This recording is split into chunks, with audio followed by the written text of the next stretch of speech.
حياكم الله مستمعينا الاعزاء، وباسمكم جميعا نرحب بضيف البرنامج فضيلة الشيخ الاستاذ الدكتور صالح بن عبد العزيز سندي، استاذ العقيدة بالجامعة الإسلامية. حياكم الله شيخ صالح. الله يحييكم ويبارك فيكم وأهلا وسهلا بكم. حياكم الله واهلا وسهلا بكم. وكنا قد تحدثنا في الحلقات الماضيه والقضايا المستشكله التي تطرقنا اليها لها في الحلقات الماضيه عن القدر، وكيف ان هذه القضيه قضيه شائكه احيانا يجب على الانسان انه يتحرك فيها بحذر. فيعني لو نبتدئ بالموقف الاجمالي للمؤمن مما يقدره الله عليه في هذه الدنيا. أحسنتم وبارك الله فيكم. الحمد لله رب العالمين، وصلى الله وسلم وبارك على عبده ورسوله نبينا محمد وعلى آله وأصحابه وأتباعه بإحسان. أما بعد، فليس يخفاكم يا رعاكم الله أن المؤمن هو الذي يتقي الله فيفعل المأمور ويترك المحظور، ويصبر على ما يصيبه من المقدور، ويستعين بالله سبحانه على كل ذلك، كما قال جل وعلا: إياك نعبد وإياك نستعين.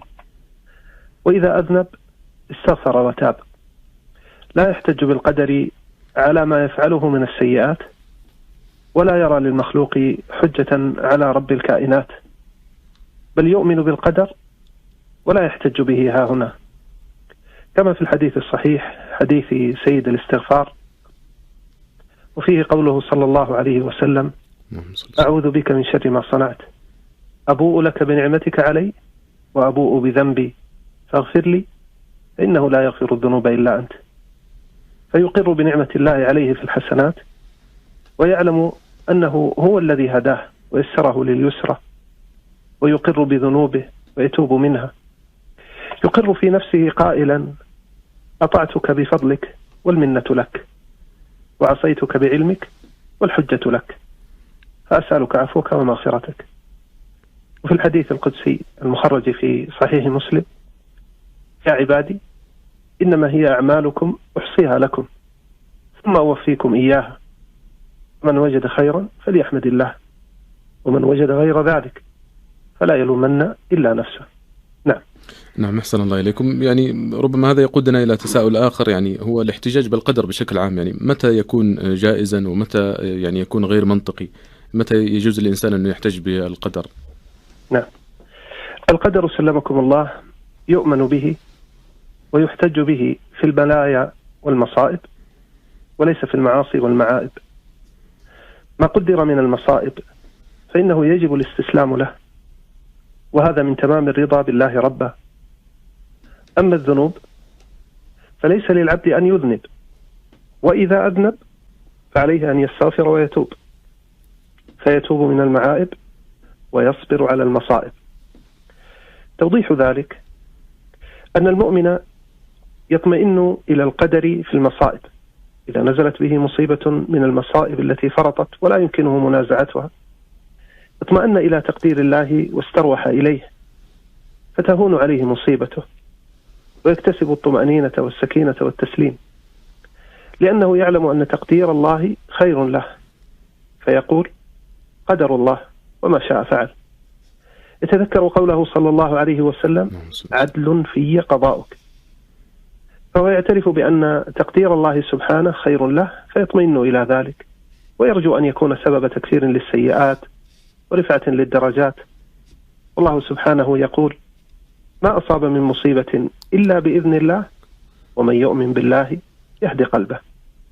قال علقمة بن قيس رحمه الله أحد التابعين في هذه الآية: هو الرجل تصيبه المصيبة فيعلم أنها من عند الله فيسلم لها ويرضى، أي أن من رضي بذلك وسلم لأمره تعالى القدري هدى الله قلبه فاطمأن ولم ينزعج، ورزق الثبات والصبر والتوفيق، فنال ثوابا عاجلا مع ما يدخر الله له من الثواب يوم القيامة. والخلاصة: الاحتجاج بالقدر إنما يسوغ عند المصائب إلى المعائب، فالسعيد يستغفر من المعائب ويصبر على المصائب، كما قال تعالى: فاصبر إن وعد الله حق واستغفر لذنبك. أما الشقي فهو يجزع عند المصائب ويحتج بالقدر على المعائب. نعم. نعم. جزاكم الله خير. يمكن هذا يقودنا إلى السؤال، يعني يقودنا إلى الواقع الذي نراه أحيانا في الواقع من احتجاج بعض الناس بالقدر على ما هم فيه مثلا من معاصي أو من تقصير في الواجبات وارتكاب المحرمات. ويمكن في مقدمة الحلقة ذكرنا سؤال بعث للشيخ عبد العزيز بن باز رحمه الله من إحدى الأخوات مستمعات الإذاعة، وكانت تشكو من زوجها الذي مثلا لا يصلي ولا يصوم، ويقول أنه إذا كنت من أهل اليمين فأنا من أهل اليمين، وإذا كنت من أهل النار فأنا من أهل النار، وبالتالي فهذا قدر الله، ويعني لا يد لي في ذلك. فما تعليقك على هذا؟ ما من شك أن من الخذلان وقلة التوفيق بل وسوء الأدب مع الله أن يحتج العبد بالقدر على المعاصي، فيزعم أن القدر عذر له في أن لا يفعل ما أمر وأن ينتهك ما حرم عليه، ثم يتبجح قائلا الأمر كله مقدور، كأنه يقول أنا مسلوب الإرادة ولا قدرة لي على تغيير قدر الله، كأنه يزعم أنه مجبور يفعل الشيء الذي لا قدرة له على دفعه عنه. وإذا قيل له كما تفضلتم افعل ما أمر الله، لربما قال لن أفعل حتى يخلق الله في هذا الفعل. وإذا قيل كف عما حرم الله قال لا أفعل حتى يخلق الله التوبة في قلبه. ولو كان القدر حجة على فعل المعاصي لما كان أحد ملوما على معصية أو كفر، فلا يلام إبليس ولا فرعون ولا قوم نوح أو هود أو مشرك العرب، وهذا ظاهر البطلان. ما أشبه فعل من يتعلل بالقدر في هذا المقام بفعل إبليس. إبليس أول من احتج بالقدر على ربه وعارض الأمر بالقدر، فإن الله تعالى لما قال له فاهبط منها فما يكون لك أن تتكبر فيها فاخرج إنك من الصاغرين، كان من جوابه أن قال فبما أغويتني لأقعدن لهم صراطك المستقيم، بدل أن يقول يا رب أنا ظلمت نفسي وأخطأت فاغفر لي، إذا به يقول يا رب أنت الذي أغويتني وأنت الذي أضللتني. وكم في هذا من سوء الأدب مع الله سبحانه. إذن هذه الحجة حجة إبليسية، وهي حجة كثير من المبطلين، ومنهم المشركون في عهد النبي صلى الله عليه وسلم الذين قالوا لو شاء الله ما أشركنا ولا آباؤنا ولا حرمنا من شيء. نعم، أحسن الله إليكم. يبدو أن هذه الحجة يعني فعلا قديمة وقد أوردها المشركون في عهد النبي صلى الله عليه وسلم، والقرآن الكريم ذكر ذلك، فقد احتج المشركون بالقدر على شركهم وضلالهم. يعني لكن يعني يبدو أن كلمتهم عندما قالوا لو شاء الله ما أشركوا يعني قد تشكل على البعض، وقد يقول البعض فعلا لو شاء الله ما أشركوا. فيعني لو نوضح هذه الآية ونقف معها. أستاذ عبد الله، لا سبيل إلى فهم هذا الموضوع إلا بعد الاستيقان بالحقيقة القطعية إن ربي على صراط مستقيم. أقواله سبحانه حق وقضاؤه كله عدل، جل ربنا وعز. وموضوعنا الذي نتحدث فيه الآن فرع عن موضوع الهداية والإضلال الذي فصل فيه القول في الحلقة الماضية، فلا بد من استحضار ما ذكر هناك من مقدمات وضوابط جنبا إلى جنب مع الذي نتحدث عنه اليوم. أما عن السؤال الذي تفضلتم به، فإن الله جل وعلا قد قال في سورة الأنعام سيقول الذين أشركوا لو شاء الله ما أشركنا ولا آباؤنا ولا حرمنا من شيء كذلك كذب الذين من قبلهم حتى ذاقوا بأسنا قل هل عندكم من علم فتخرجوه لنا إن تتبعون إلا الظن وإن أنتم إلا تخرصون. ثم قال تعالى قل فلله الحجة البالغة فلو شاء لهداكم أجمعين. هاتان الآيتان من سورة الأنعام حرية بالوقوف عندهما، ففيهما من الفوائد الشيء الكثير. أول فائدة نستفيدها من هذه الآية أن الاحتجاج بالقدر على الذنوب والمعائب مسلك المشركين، هم الذين قالوا لو شاء الله ما أشركنا ولا آباؤنا ولا حرمنا من شيء. فمن احتج بالقدر على المعاصي فإنه سالك مسلكهم لا مسلك المؤمنين المتقين. والفائدة الثانية أن الله سبحانه قد جمع في هذه الآية بين الحجة الشرعية والمشيئة القدرية، وكلاهما له، وهذا هو الحق الذي يجب الإيمان به. لأن الله سبحانه قال: قل فلله الحجة البالغة، ثم قال: فلو شاء لهداكم أجمعين. الحجة البالغة هي الحجة الشرعية، بلغت صميم القلب وخالطت العقل، فلا عذر معها. أرسل الله الرسل، أنزل الكتب، صرف الآيات، ضرب الأمثال، قامت الحجة على العباد، وبانت المحجة وانقطع العذر، رسلا مبشرين ومنذرين لئلا يكون للناس على الله حجة بعد الرسل، وهو سبحانه أرحم وأحكم من أن يعذب من له عذر. ثم بين سبحانه قدره فقال: فلو شاء لهداكم أجمعين. إذن هذا الذي يجب على العباد، أن يجمعوا بين الإيمان بالحجة الشرعية والمشيئة القدرية. ما كان من هؤلاء المشركين الذي لا يخالج الإنسان فيه أدنى شك أنه كان واقعا بمشيئتهم وقدرتهم التي لم تخرج عن مشيئة الله وقدره، وهذا كاف في كونهم يتحملون مسؤولية ما اجترحوا ويجزون يوم القيامة بما كانوا يعملون، الله سبحانه عدل لا يظلم.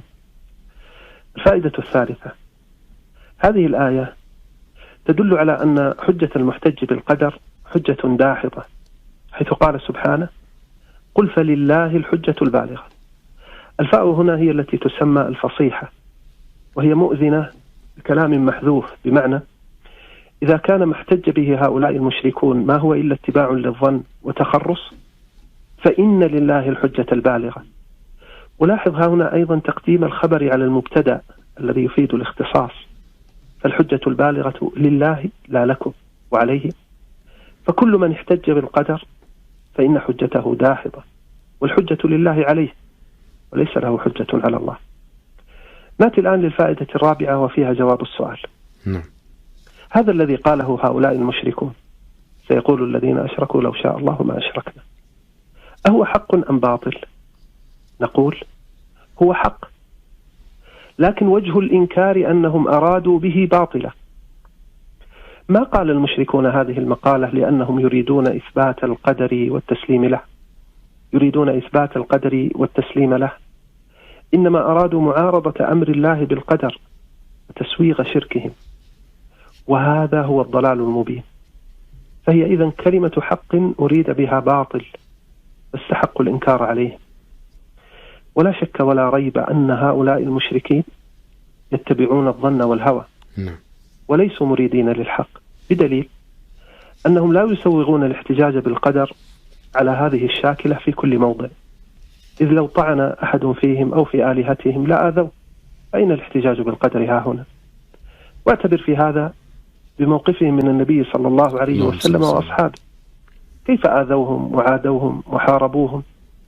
لما ما قالوا لو شاء الله ما خرج النبي صلى الله عليه وسلم علينا بدعوته، فعلينا أن لا نعاديه لأننا حينها سنعارض مشيئة الله.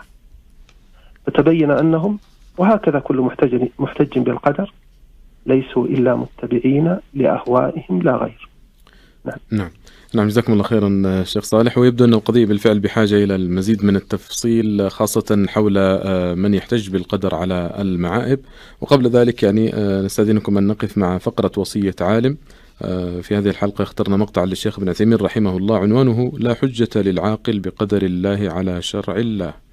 بارك الله. وصية عالم. لا حجة للإنسان العاصي بقدر الله على شرع الله، فالشرع لا يحتج عليه بالقدر أبدا. ولها قال الله تعالى مبطلا هذه الدعوة، أي دعوة القدر: سيقول الذين أشركوا لو شاء الله ما أشركنا ولا آباؤنا ولا حرمنا من شيء كذلك كذب الذين من قبلهم حتى ذاقوا بأسنا ولو كانت الحجة صحيحة لم يستحقوا أن يذوقوا بأس الله. وقال الله تعالى: رسلا مبشرين ومنذرين لئلا يكون للناس على الله حجة بعد الرسل ولو كان القدر حجة لم يرفعها إرسال الرسل. ولما أخبر النبي صلى الله عليه وعلى آله وسلم أنه ما من أحد إلا كتب مقعده من الجنة أو من النار، قالوا: يا رسول الله أفلا ندع العمل ونتكل؟ قال: اعملوا فكل ميسر لما خلق له. ثم قرأ صلى الله عليه وسلم: فأما من أعطى واتقى وصدق بالحسنى فسنيسره لليسرى وأما من بخل واستغنى وكذب بالحسنى فسنيسره للعسرى. فنحن نقول للإنسان القدر علمه عند الله عز وجل وهو سر مكتوم، وأنت مأمور بأن تعمل العمل الصالح وأن تتجنب العمل السيء، فقم بما أمرت به، اعمل عملا صالحا واجتنب العمل السيء، وهذا هو المطلوب منك، ولا يكلف الله نفسا إلا وسعها. وصية عالم. رحم الله الشيخ ابن عثيمين رحمة واسعة وجزاه خيرا. وقد تحدث في هذا المقطع عن لا حجة لأحد بقدر الله على شرع الله.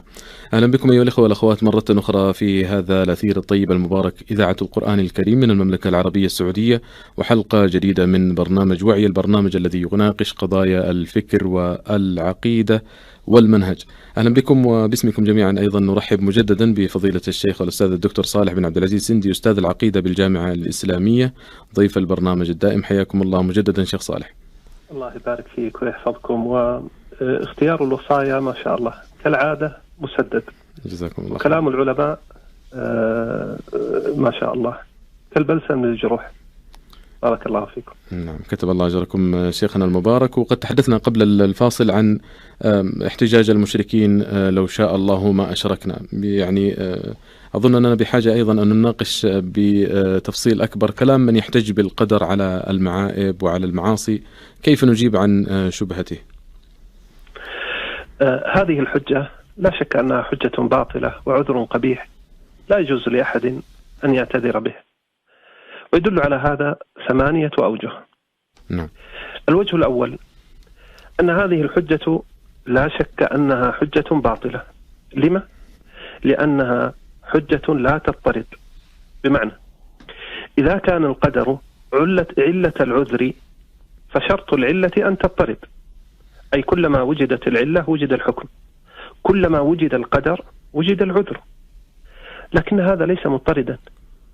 وأكبر دليل عليه أن يقال لهذا الذي يدعي أن القدر عذر له في أن يقعد عن الطاعة: ولماذا كان القدر عذرا في مطالب الدين ولم يكن عذرا في مطالب الدنيا؟ لم نرك يا أيها المحتج تنهض في مصالح الدين، لكننا رأيناك كثيرا تنهض في مصالح الدنيا وتبذل ما تستطيع لتحصيلها. إذا أمرك هواك نشطت، وإذا أمرك مولاك تعاجزت، وهل هذا إلا محض الهوى؟ هذا الذي يحتج بالقدر نقول له: إن كان الأمر كما تزعم من أن القدر عذر للقعود عن الواجب، فلا تأكل ولا تشرب ولا تلبس، وإذا مسك ما مسك من ضرر فإنه ينبغي عليك أن تسلم لقدر الله، فلا تبادر إلى الأكل إذا مسك الجوع، ولا تبادر إلى الشرب إذا مسك العطش، بل إذا ابتليت بالأمراض فهذا قدر الله عليك، عليك أن تنتظر قدرا آخر يزيل هذا المرض.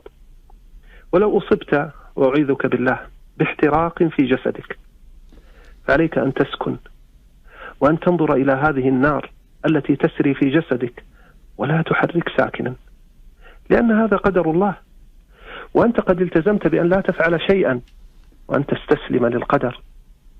وإذا اعتدى عليك إنسان ظلمك، أخذ مالك، بل قتل ابنك وقطع أوصال أبيك، فإن عليك أن تبتسم في وجهه وتقول: هذا قدر الله، علي أن أسلم.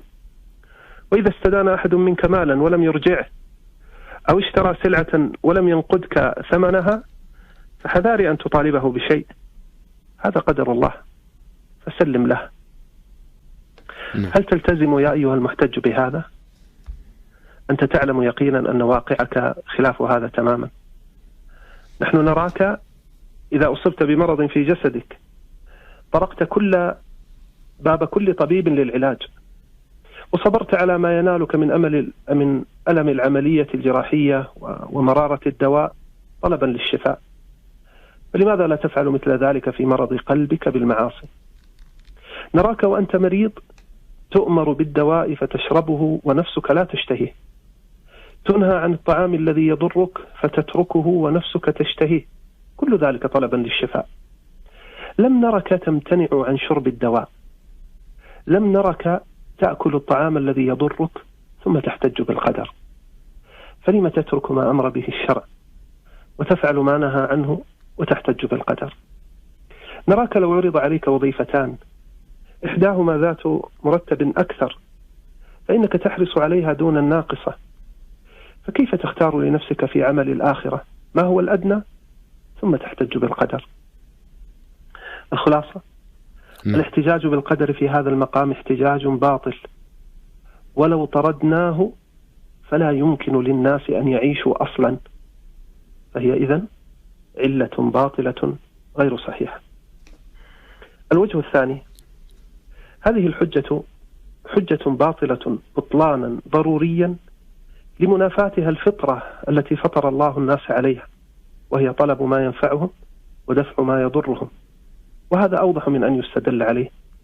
ولذا لو أن إنسانا وقف على جبل وصاح بآخر ينذره قائلا: العدو قادم، أو السبع قادم، أو السيل قادم، هل في فطر العباد مسلمهم وكافرهم، مؤمنهم بالقدر أو منكرهم له، هل في فطرة أحد أن يقول: انتظر يا هذا، أليس هذا بقدر الله؟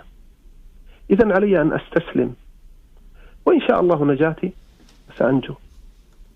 هل هذا يفعله أحد؟ لا والله، لا يفعله أحد فعلا، لأنه مخالف للفطرة التي فطر الله الناس عليها. رسول الله صلى الله عليه وسلم هو النذير والبشير، الله أخبر عنه أنه نذير ينذر عذابه، إن هو إلا نذير لكم بين يدي عذاب شديد. فإذا كان ينذرك من عذاب الله فإن تصديقك له سيقتضي بالضرورة أن تستجيب له وأن تفر مما يعود عليك بالمكاره، وعدم هذا دليل على ضعف تصديقك، وليس على أنه لا قدرة لك على الاستجابة، فتبين بهذا أنها حجة داحضة. الوجه الثالث: هذه الحجة التي يحتج بها حجة تعليل ولجج وليست حجة علم، فلا يحتج بالقدر هنا إلا من يغالط حسه ويكابر نفسه. بمعنى كل من يحتج بهذه الحجة على تعطيل أوامر الله سبحانه هو أول من يعلم من نفسه أنه إنما يتعلل ويخاصم بها، وليس أنه بعد اجتهاد ونظر علمي وصل إلى أن عليه عدم الطاعة وعدم الانتهاء عما حرم الله، وهذا بين لا ينازع فيه منصف. دعني يا أستاذ عبد الله أقول: الاحتجاج بالقدر يندرج فيما يسمى في عصرنا فن التهرب من المسؤولية، فأسهل شيء على الإنسان أن يلقي باللائمة على غيره ليبرئ ساحته ويتخلص من تأنيب الضمير وحالة الشعور بالخطأ التي تقلقه. نعم، أحسن الله إليكم. ويعني يبدو أنه كما ذكرتم أنتم هناك 8 أوجه لمناقشة هذا الكلام ولمن يحتج بالقدر على المعائب، لكن نستأذنكم أن نرجع ما تبقى من هذه الأوجه بعد فقرة رأي الشباب، وهي لحلقة اليوم عن السؤال الذي طرحتموه في ختام الحلقة الماضية: هل يجوز الاحتجاج بالقدر على مخالفة أوامر الله؟ هذا السؤال الذي طرحتموه وجهنا للمستمعين واستقبلنا إجاباتهم الصوتية على واتساب البرنامج. نستأذنكم أن نقف في فقرة رأي الشباب لنستمع إليه. على بركة الله. بإذن الله. رأي الشباب. السلام عليكم ورحمة الله وبركاته. لا يصح الاحتجاج في ترك ما أمر الله به أو فعل ما نهى عنه. أخوكم ومحبكم ناصر الجبيري من الطائف. والله أعلم لا يجوز، لأن الإنسان مخير ومسير. يعني أنا ما بقدر أعرف إذا أنا بكرة بدي أسافر مثلا على مدينة ثانية هل أصل أو لا أصل، فهذا علم غيبي، ولكن أنا مطالب أني أسافر حتى أعرف أني راح أصل أو ما أصل. لذلك لا يجوز والله أعلم. يجب على الإنسان السعي وراء الرزق أو وراء العمل أو وراء الواجبات وإيتاء الواجبات، ولا يجوز له أن يقول مثلا أنه أنا ما بقدر أسوي هيك لأنه الله هيك كاتب. ولا هو الله كاتب، لأنه بيعرف أنه الإنسان راح يعمل هذا العمل أو لا يعمل، لأنه الله مطلع على الغيب حتى وفاة العالم كله وبعد وفاة العالم أجمعين يعني. لا يصح منهم بحال في الشك أن الإيمان بالقدر لا يمنح العاصي حجة على ما ترك من الواجبات أو فعلا من المعاصي باتفاق المسلمين. وقال الشيخ الإسلام ابن تيمية رحمه الله: وليس لأحد أن يحتج بالقدر على ذنب باتفاق المسلمين وسائر أهل الملل وسائر العقلاء، فإن هذا لو كان مقبولا لأمكن كل أحد أن يفعل ما يقدر له من قتل النفوس وأخذ الأموال وسائر أنواع الفساد في الأرض ويحتج بالقدر، ونفس المحتج بالقدر إذا اعتدى عليه. أخوكم عبد الله الفهيد. السلام عليكم، أنا الوليد من الطائف. لا يصح الاحتجاج بالقدر. معكم أبو سعود. لا يصح الاحتجاج بالقدر على ما أوجبه الله، لأن القدر الذي قدره الله فهو واجب علينا، وكل ما قدره الله لا بد أن نستسلم له. أما أن نحتج بالشيء ونترك هذا الشيء ونقول قضاء وقدر، فهذا قد ربما يرجع للهوى والوسواس الذي يتبعه الإنسان من قبل الشيطان. لا يصح الاحتجاج بالقدر على ترك ما أوجبه الله. قال الله تعالى: من عمل صالحا فلنفسه ومن أساء فعليها، ما ربك ظلام للعبيد. الله سبحانه وتعالى أخبر أن الأعمال هي سبب في الثواب والعقاب، ويلزم بالاحتجاج بالقدر لوهة باطنة، منها تعطيل الشرائع. حين تعطل الشرائع يلزم منها أن يكون إبليس وفرعون وقوم نوح وكل من عذبه الله بسبب مخالفة أمره معذورا، ويلزم ألا يفرق بين المؤمنين والكفار ولا بين أولياء الله وأولياء الشيطان، وهذه كلها لازم معلوم بطلانها بالضرورة. رأي الشباب. استمعنا إلى فقرة رأي الشباب لحلقة اليوم، وقد كانت هذه إجابات المستمعين والمستمعات على سؤال الحلقة. هذه الحلقة السؤال الذي طرحناه في ختام الحلقة الماضية: هل يجوز الاحتجاج بالقدر على مخالفة أوامر الله؟ وباسمكم جميعا مستمعينا الأعزاء نعيد الترحيب بضيف برنامج وعي فضيلة الشيخ الأستاذ الدكتور صالح بن عبد العزيز السندي، أستاذ العقيدة بالجامعة الإسلامية. حياكم الله مجددا شيخ صالح، وتعليقكم على هذه المسامع. بارك الله فيكم. أود أن أنوه إلى أن هذه المداخلات في الحقيقة تثري الحلقة وتزيد الفائدة، ولذلك أزجي الشكر الجزيل للإخوة المشاركين فيها. هنا كلمة تقال: الإنسان مسير أو مخير. الحقيقة أن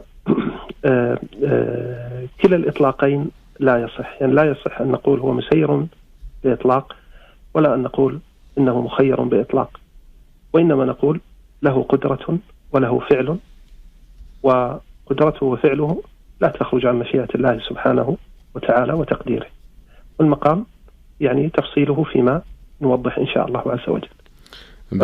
بإذن الله. شكر الله لكم. ونذكر المستمعين أيضا بأننا نتحدث في حلقة اليوم عن قضايا مستشكلة، وقد وصلنا إلى قضية الاحتجاج بالقدر على فعل المعاصي أو الاحتجاج بالقدر على ترك الواجبات.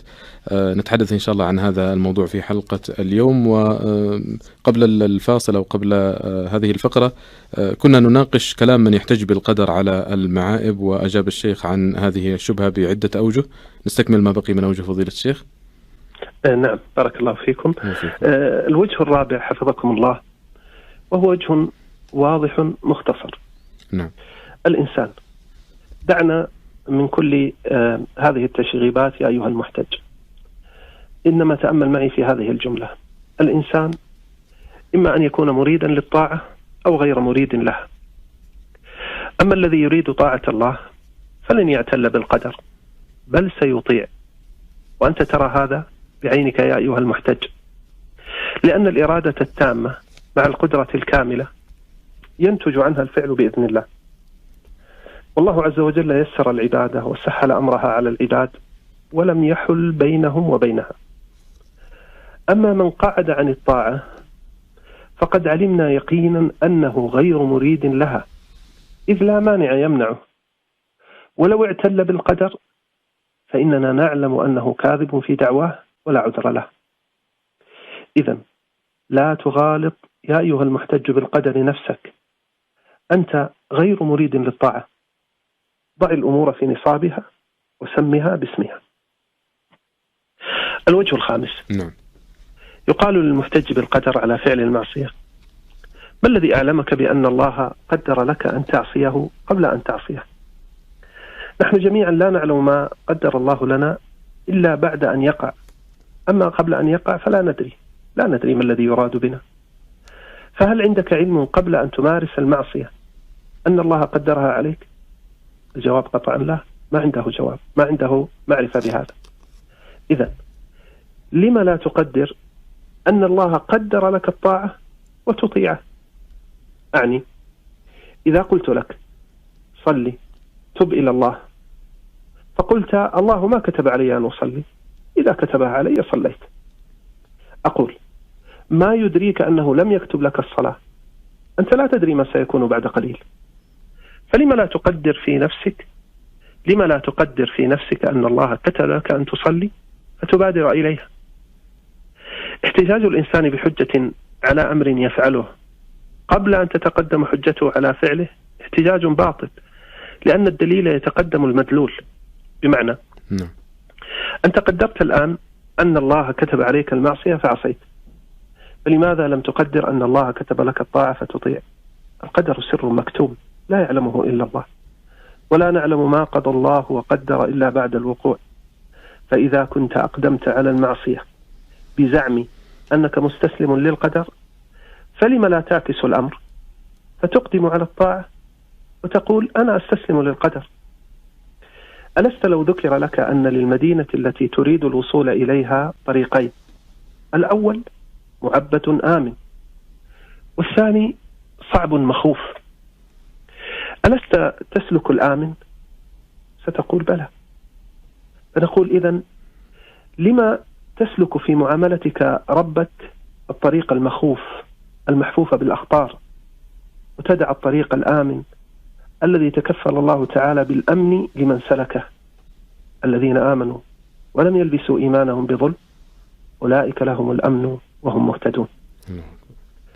الوجه السادس جميل. أن يقال لهذا المحتج اعلم أن هذا الاحتجاج قد نهى عنه الشرع، فإن كنت مؤمنا بالله فيلزمك أن تستجيب لشرعه سواء استوعبت هذا الموضوع جيدا أم لم تستوعبه. الاحتجاج بالقدر على مخالفة الأمر قد نهى عنه الشرع. الصحيحين من حديث علي رضي الله عنه قال كنا مع النبي صلى الله عليه وسلم في بقيع الغرقد في جنازة، فقال صلى الله عليه وسلم ما منكم من أحد إلا قد كتب مقعده من النار أو من الجنة. فقال رجل من القوم ألا نتكل يا رسول الله؟ في رواية لمسلم يا رسول الله أفلا نمكث على كتابنا وندع العمل؟ هذا رجل يسأل رسول الله صلى الله عليه وسلم لا ما نبحث فيه الآن. هل لهم أن يعتذروا بالقدر وبما هو مكتوب عليهم فيدعوا العمل ويتكلوا على القدر؟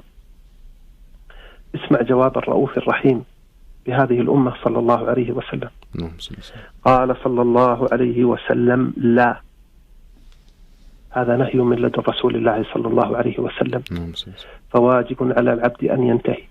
قال صلى الله عليه وسلم لا، اعملوا، هذا أمر بالعمل، فكل ميسر لما خلق له. أما من كان من أهل السعادة فييسر لعمل أهل السعادة، وأما من كان من أهل الشقاء فييسر لعمل أهل الشقاوة. ثم تلا قول الله عز وجل فأما من أعطى واتقى وصدق بالحسنى فسنيسره لليسرى، وأما من بخل واستغنى وكذب بالحسنى فسنيسره للعسرى. إذن هذا شيء منهي عنه في الشرع، ومن كان مسلما فواجب عليه أن ينتهي. الوجه السابع هذا الاحتجاج بالقدر علاوة على أنه منهي عنه في الشرع فإنه لا فائدة منه. المحتج به يحتج بما لا فائدة فيه، إنما هو يضيع عمره ويبخس حقه. سيد عبد الله مثل المحتج بالقدر مثل إنسان طارت شرارة من نار إلى بيته، بدأ بيته يشتعل، قيل له أدرك البيت وأطفئ النار، فقال انتظروا. هذه الشرارة أليست من قدر الله؟ إذن لا بد أن أنتظر حتى يأتي قدر من الله يطفئها. فجلس فاحترق بيته. هل هذا يا أخي الكريم يفعله عاقل أو هذا عنده خبل في عقله؟ طبعا لا يفعل العقلاء هذا. أنا أقول في الحقيقة هذا المحتج بالقدر حاله أسوأ من ذاك. لما؟ لأن الذي وصلت الشرارة إلى بيته لم يكن له فيها فعل، لكن هذا الذي يحتج بالقدر على المعاصي هو الذي أورد نفسه معصية الله، فيستحق على ذلك العقوبة. إذن بدلا من أن تندب حظك وتتعلل بما لا حجة فيه، قم بادر إلى طاعة الله، كف نفسك عن محارمه، ادفع قدر الله بقدره، وفر من قدره إلى قدره. ومن المفيد هنا ذكر القصة التي أخرجها الشيخان في صحيحيهما، وهي أنه لما أقبل عمر رضي الله عنه إلى الشام فبلغه وقوع الوباء بها، أراد الرجوع، فقال أبو عبيدة بن الجراح رضي الله عنه: أفرارا من قدر الله؟ فقال عمر رضي الله عنه: لو غيرك قالها يا أبا عبيدة، نعم، نفر من قدر الله إلى قدر الله. أرأيت لو كانت لك إبل فهبطت واديا له عدوتان، إحداهما خصبة والأخرى جدبة، أليس إن رعيتها الخصبة رعيتها بقدر الله، وإن رعيتها الجدبة رعيتها بقدر الله؟ الوجه الثامن والأخير، يقال لمن يحتج بالقدر على التفريط في حق الله عليه: أنت علاوة على وقوعك في الذنب الأول، وعلاوة على أنك تفعل شيئا لا فائدة منه، أنت قد وقعت في ذنب ثان، لأنك تريد أن تعارض أمر الله بقدره، تريد أن تضرب القدر بالشرع، وهذا مخالف للشرع، وفيه إساءة للأدب مع الله سبحانه. وما هذه الحال كما سبق إلا حال إبليس الذي قال: ربي بما أغويتني لأزينن لهم في الأرض ولأغوينهم أجمعين. وعليه فمن أراد الله سعادته إذا وقع في الذنب والتقصير قال ما قاله أبواه آدم وحواء عليهما السلام: ربنا ظلمنا أنفسنا وإن لم تغفر لنا وترحمنا لنكونن من الخاسرين. أما المخذول فيحتج بما احتج به إبليس: بما أغويتني. فانظر لنفسك يا أيها الموفق بمن تقتدي ومع من تريد أن تكون. هذه يا أستاذ عبد الله بعض الأوجه التي يجاب بها قول من قال بالاحتجاج بالقدر على ترك ما أوجب الله، ويزعم أن القدر حجة له على فعل ما حرم الله. أسأل الله عز وجل أن يبصرنا في دينه وأن يجنبنا مسالك الهوى. الله أعلم. اللهم امين. شكرا الله لكم شيخ صالح. لو يعني نلخص يعني على الاقل مثلا اجابه صغيره او في سطر مثلا التعامل مع هذه القضيه، التعامل مع من يحتج بالقدر على يعني ارتكابه للمعاصي، سواء كان الشخص نفسه او مثلا ابن من ابنائه او الزوج او الزوجه او نحو ذلك ممن يحيط بنا، كيف نتعامل في سطر واحد او في دقيقه؟ انا اقول حفظكم الله من احسن الاوجه التي تبين يعني هذا المقام الوجه الاول، لانه مقنع تماما. تقلب الحجه عليه في شأن الدنيا، يعني هو يحتج بالقدر في الدين، اقلب عليه الحجة في الدنيا. إذا جاء وقت الطعام قل يا ابني عفوا، يعني لا ينبغي لك أن تأكل. لماذا؟ اجلس في مكانك حتى يأتيك الطعام، ينزل لك يعني بشيء يخرق لك السقف وينزل إليك، وإلا فليس لك أن تتحرك، لأن هذا هو القدر. نفس الحجة هذه عندها سيدرك تماما أنه إنما يقع في لجج ويخاصم خصومة ولا يرجع إلى علم ولا يرجع إلى حجة في قوله. جميل، أحسن الله إليكم. كالعادة نختم كل حلقة بإن كان هناك إحالة أو من أراد الاستزادة حول هذا الموضوع تقترحون عليه أن يعود إلى مصنف أو كتاب. نعم جميل. في الحقيقة لعل من أحسن من تناول هذا الموضوع شيخ الإسلام ابن تيمية رحمه الله. من أراد الفائدة وكان طالبا لها إني أوصيه بالرجوع إلى رسالة قيمة صغيرة له عنوانها الاحتجاج بالقدر، مطبوعة مفردة وموجودة على الشبكة، وموجودة أيضا في مجموع الفتاوى في المجلد الثامن، مجموع فتاوى شيخ الإسلام في المجلد الثامن من صحيفة 303 إلى 370. إن كنت تريد الفائدة هذه الرسالة تشفيك وتكفيك بإذن الله. بإذن الله. طيب الحلقة القادمة بمشيئة الله تعالى ما الموضوع الذي سنتحدث عنه؟ هل لازلنا في سلسلة القضايا المستشكلة؟ لا نزال، ولكن سنفتح صفحة جديدة وندخل إلى موضوع جديد. جميل. والموضوع شوي دقيق. نريد أن نتناول موضوعا يطرح كثيرا في هذا الزمان ويشوش في الحقيقة على عقول بعض الشباب، ألا وهو نسبية الحقيقة. نسبية الحقيقة موضوعنا إن شاء الله في الحلقة القادمة، نسبية الحقيقة في الميزان. في الميزان. والسؤال إن شاء الله الذي سيجيب عليه المستمعين في فقرة رأي الشباب إجابة صوتية. نعم. أخي الكريم، ما رأيك في مقولة كل الحقائق نسبية ولا وجود لحقيقة مطلقة؟ ما رأيك في مقولة كل الحقائق نسبية ولا وجود لحقيقة مطلقة؟ نعم. جميل. هذا هو سؤال الحلقة في الأسبوع المقبل بمشيئة الله تعالى، وهو موضوعنا، ويبدو أنه موضوع ثقيل وعميق جدا من السؤال. شكر الله لكم فضيلة الشيخ الأستاذ الدكتور صالح بن عبد العزيز سندي، أستاذ العقيدة بالجامعة الإسلامية وضيف هذا البرنامج المبارك. وشكر الله لكم وأحسن الله إليكم. في أمان الله. السلام عليكم ورحمة الله. وعليكم السلام ورحمة الله وبركاته. الشكر موصول لكم أنتم أيها الأخوة والأخوات على حسن استماعكم ومتابعتكم، وفي الأسبوع القادم بمشيئة الله تعالى نلقاكم للحديث عن القضية المستشكلة الخامسة، وهي قضية عميقة، نسبية الحقيقة في الميزان. ما رأيك في مقولة كل الحقائق نسبية ولا وجود لحقيقة مطلقة؟ هذا هو سؤالنا في الحلقة القادمة. تفضلوا بالإجابة عليه إجابة صوتية في 30 ثانية أو حولها على واتساب البرنامج 011-445-552-4. رسالة صوتية على واتساب البرنامج 011-445-552-4. والسؤال: ما رأيك في مقولة كل الحقائق نسبية ولا وجود لحقيقة مطلقة؟ انتظر إجاباتكم، وفي أمان الله.